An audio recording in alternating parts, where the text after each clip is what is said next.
DJ Mukesh राज कहाँ घर बा तुहार हो अमाटोल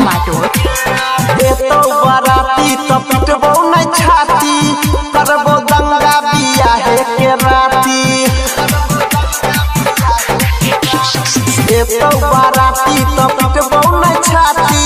करबो दंगा बिया है के राती मरद के पास उखाड़ के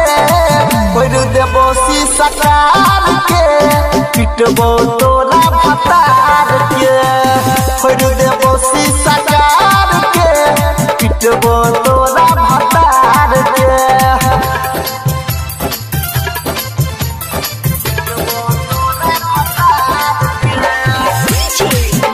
क्या नाम है आपका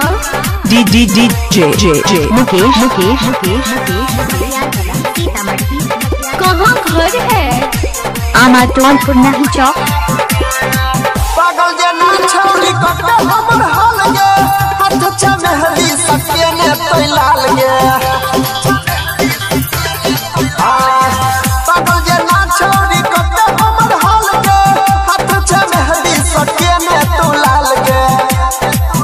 भुलवे जाती नहीं होर के यार के होल देबो शीशा कार के पिटबो तोरा भतार के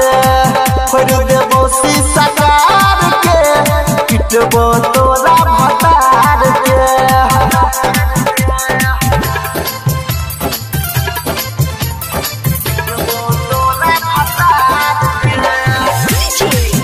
आपका नाम क्या है और आपका जे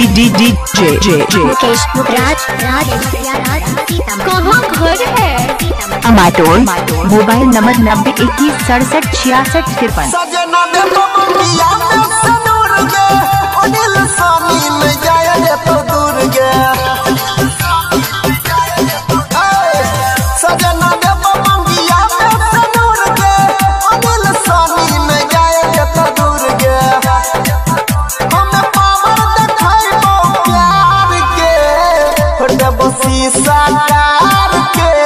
पिटबो तोरा भतार के क्या नाम है तुम्हारा डीजे मुकेश राज